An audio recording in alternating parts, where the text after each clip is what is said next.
जामा मस्जिद के आगे हाउस के किनारे ये जालियां क्यों लगी हुई हैं और लोग यहाँ पर क्यों देख रहे हैं? अब ये तो नहीं कह सकती कोई आम जगह है, लोग यहाँ पर ऐसे ही जमा होकर देख रहे हैं, बल्कि सदियों से इस जगह की हिफाजत की गई है और यहाँ पर जालियां डाली गई है, तो जरूर और जरूर ये कोई खास जगह होगी। इस जगह के बारे में हम जानते हैं कि कौन सी खास जगह है और यहाँ पर जालियां क्यों बनाई गई है। शहनशाह हिंदुस्तान मुगलिया सल्तनत के 5वें बादशाह शाहजहां ने एक दिन ख्वाब देखा कि वो अर्श आजम पर हैं और अर्श आजम पर उन्हें खूबसूरत मस्जिद दिखाई दी। अगले दिन जब वो ख्वाब से बेदार हुए तो उन्होंने रियासत भर से अलग अलग इंजीनियर्स को बुलवाया और ख्वाब में जो मस्जिद उन्होंने देखी थी उसका नक्शा बताया और कहा कि इसी डिजाइन पर एक मस्जिद का नक्शा तैयार किया जाए और मेरे सामने पेश किया जाए। तो रियासत भर के तमाम इंजीनियर्स इसी काम पर लग गए। कई इंजीनियर्स ने अपने अपने तरीके से उस नक्शे को तैयार किया और बादशाह के सामने पेश किया, लेकिन बादशाह को कोई भी डिजाइन पसंद नहीं आया। उन्हीं इंजीनियर्स में से एक इंजीनियर जो कि एक अल्लाह के वली जो मजदूर थे, उनके मुरीद थे, वो एक दिन परेशान बैठे हुए थे। तो मजदूर वली ने उनसे पूछा कि बेटे तुम परेशान क्यों हो? तो उस इंजीनियर ने कहा कि बादशाह सलामत ने ख्वाब में एक मस्जिद को देखा है और हमसे कहा है कि उसी मस्जिद के मुताबिक एक नक्शा तैयार करो और हमारे सामने पेश करो। हम कुछ भी तैयार करके उनके सामने पेश करते हैं तो बादशाह सलामत को कोई भी डिजाइन पसंद नहीं आता। तो उन मजदूर वली ने उस इंजीनियर को अपने पास बुलवाया और उनके सर पर चादर रख दी। अब वो मजलूब वली के चादर रखने का ये असर था, उनकी करामत थी कि वो इंजीनियर जो है अर्श आजम को देखने लगते हैं और उस अर्श पर जो मस्जिद बादशाह शाहजहां ने देखी थी वही मस्जिद उन्हें नजर आई और उस मस्जिद को देखते रहे। थोड़ी देर बाद जब चादर हटा ली तो इंजीनियर ने कहा कि बाबा मैं कहाँ पहुंच गया था? तो बाबा ने कहा कि मैंने तुम्हें अर्श आजम पर पहुंचा दिया ताकि तुम्हारा काम आसान हो जाए। अब जाओ नक्शा तैयार करो और बादशाह के सामने पेश करो। नक्शा तैयार किया जाता है और बादशाह के सामने पेश किया जाता है तो बादशाह वो नक्शा वो डिजाइन देखकर के हैरान हो गए और पूछने लगे कि तुम्हें ये डिजाइन कहाँ से मिला, ये आइडिया कहाँ से आया? तो उन्होंने कहा कि बादशाह सलामत इस बात को रहने दे कि मुझे ये डिजाइन कहाँ से मिला, आप बताएं कि क्या ये चीज आपको पसंद आई है? तो बादशाह ने कहा हाँ बिल्कुल यही नक्शा मैंने ख्वाब में देखा था, अब इसी डिजाइन और नक्शे के मुताबिक इस मस्जिद की तामीर की जाएगी। बादशाह सलामत ने यह भी फरमान जारी कर दिया कि जो मस्जिद तामीर होने जा रही है वो मस्जिद का जो फर्श होगा जहां पे नमाजें अदा की जाएगी वो मेहराब मिंबर मेरे तख्ते शाही से बुलंद होना चाहिए जो कि लाल किले में मौजूद था। तो एक ऐसी जगह तलाश की गई जो कि पहले से बुलंद हो। तो एक जगह फाइनल हुई जहां पर एक छोटी सी चट्टान थी जो कि लाल किले से थोड़ी सी दूरी पर मौजूद है। उस चट्टान को फाइनल किया गया और उसी के ऊपर जो है मस्जिद का तामीरी काम शुरू किया गया। आज भी आप देखें तो ये लाल किला आपको नजर आ रहा है, उसी लाल किले की थोड़ी सी दूरी पर ऑपोजिट ही में इस जामा मस्जिद को तामीर किया गया था। अब जब इस जामा मस्जिद का संगे बुनियाद यानी फाउंडेशन स्टोन रखने का जब दिन आया तो बादशाह शाहजहां ने एक शर्त रख दी। उन्होंने ऐलान किया कि इस मस्जिद की संगे बुनियाद उन्हीं के हाथों रखा जाएगा जो कि एक नेक शख्स हो। जब से वो बालिग हुए हों तब से लेकर आज तक उनकी फर्ज नमाजों के अलावा तहज्जुद की नमाज भी कज़ा नहीं हुई हो, उनसे कभी तकबीर ऊला ना छूटी हो और असर और इशा की नमाजों में जो सुन्नत गैर मुअक्किदा होती है वो भी उनसे कभी कज़ा नहीं हुई हो।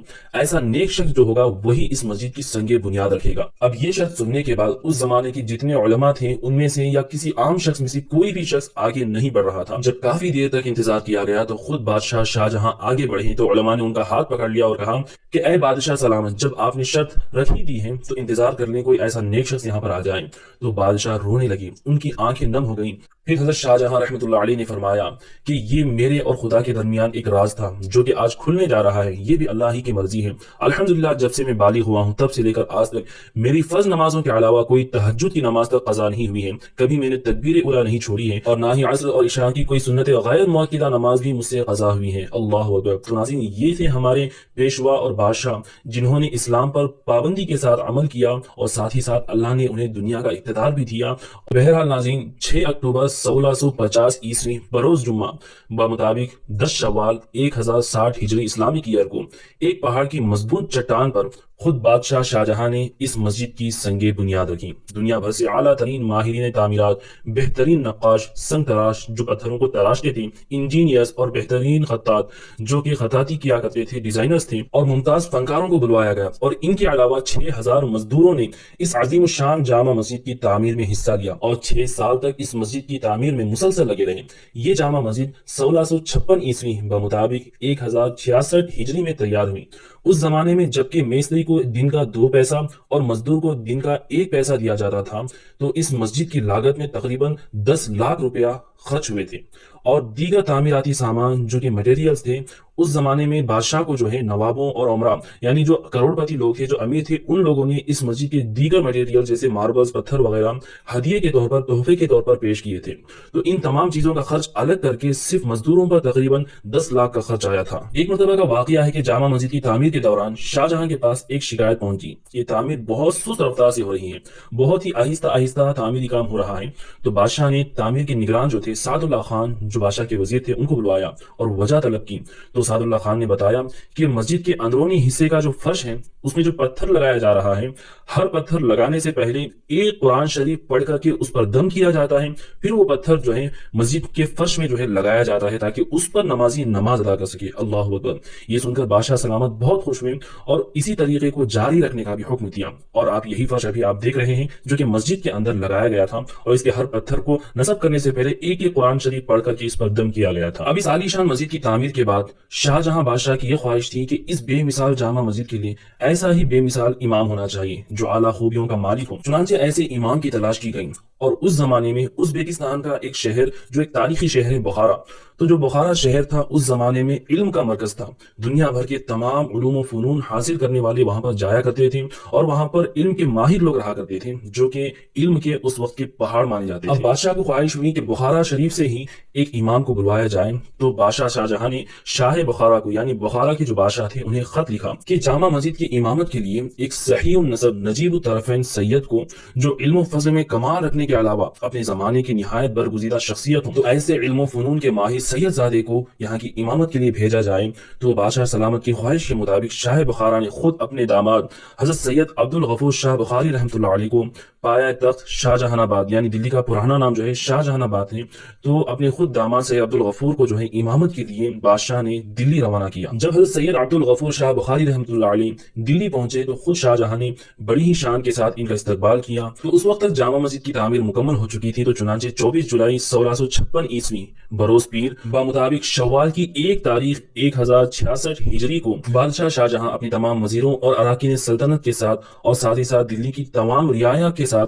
नमाज अदा करने के लिए जमा हो गए और हज़रत सैयद अब्दुल गफूर शाह बुखारी रहमतुल्लाह अलैह की इब्तिदा में ईद उल फित्र की पहली नमाज जामा मस्जिद में अदा की गई। और नमाज के बाद शाहजहां ने हज़रत सैयद अब्दुल गफूर शाह बुखारी रहमतुल्लाह अलैह को खलत व नेमत यानी बादशाह की तरफ से दिया गया लिबास, दोशाला और जागीर से सरफराज फरमाया और इमामत उज़्मा का मनसब पर इनको मुकर्रर किया और शाही इमाम का खिताब भी अदा किया। और हज़रत सैयद अब्दुल गफूर शाह बुखारी रहमतुल्लाह अलैह ने 63 यानी 63 ईयर्स की उम्र में जामा मस्जिद के पहले इमाम आप मुकर्रर हुए थे और हज़रत सैयद अब्दुल गफूर शाह बुखारी का इंतकाल 88 ईयर्स में हुआ था। और शाहजहां ने यह भी हुक्म दिया कि हज़रत सैयद अब्दुल गफूर की औलाद ही में से इस मस्जिद के इमाम चुने जाएंगे। तो आज तक भी जितने भी इमाम यहाँ पर गुजरे हैं वो तमाम के तमाम हज़रत सैयद अब्दुल गफूर शाह बुखारी रहमतुल्लाह अलैह के खानदान से ताल्लुक़ रखते हैं। नाज़रीन, इस वीडियो की शुरुआत में मैंने आपसे एक बात कही थी कि इस जामा मस्जिद के आगे जो हाउस है, उस हाउस के पास ये जो जालियां लगी हुई हैं, जो लोग यहाँ पर आकर के देखते हैं, उस जगह को चूमते हैं, ये कौन सी जगह है जो इस खास अंदाज से बनाई गई है। तो नाज़रीन, इसके पीछे एक वाक़या है। एक मरतबा शाहजहां ने ख्वाब में देखा कि हुज़ूर नबी करीम सल्लल्लाहु अलैहि वसल्लम जामा मस्जिद में तशरीफ लाए हैं और इसी जगह पर बैठ करके आपने वजू फरमाया था। और जब सुबह सवेरे शाहजहां यहाँ पर खुद आकर के सुबह उन्होंने देखा तो इस जगह पर पानी गिरा हुआ था। ऐसे मालूम हो रहा था कि किसी ने यहाँ पर अभी वजू किया है। तो उसी वक्त से शाहजहां के हुक्म पर इस जगह पर एक छोटी सी दीवार बना दी गई, एक बाउंड्री बना दी गई ताकि लोगों को पता रहे कि इस जगह पर खुद सरकार दो आलम सल्लल्लाहु अलैहि वसल्लम तशरीफ लाए थे और आपने यहाँ पर वजू फरमाया था। इसी वजह से इस जगह को नशिस्त गाहे रसूल सल्लल्लाहु अलैहि वसल्लम कहा जाता है। जब भी आप जामा मस्जिद तशरीफ लाएं तो इस जगह की खुसूसियत के साथ जियारत करें। यहाँ पर जो है जामा मस्जिद की मुख्तसर सी तारीख भी बयान की गई है, आप देख सकते हैं इधर और यहाँ पर भी। और ये जो है मस्जिद के लेफ्ट साइड में है। और अगर आपको मीनार के ऊपर जाना है तो यहाँ पर जो है मस्जिद के लेफ्ट साइड में काउंटर है। यहाँ पे 50 रुपये टिकट है जिसे लेकर के मीनार के ऊपर भी चढ़ सकते हैं और ऊपर से यहाँ का नज़ारा देख सकते हैं। अब क्योंकि मगरिब के बाद बंद हो जाता है, हम लोग आने में यहाँ पर देर हो गई, इस वजह से हम लोग ऊपर नहीं जा पाए। अगर थोड़ा पहले आ जाते तो शायद के ऊपर जा सकते थे। तो दोस्तों, आपको ये वीडियो कैसा लगा कमेंट करके जरूर बताएं। इस खूबसूरत सी वीडियो को अपने दोस्तों और रिश्तेदारों में ज्यादा से ज्यादा शेयर कर दें ताकि वो लोग भी इस बारे में जान सकें।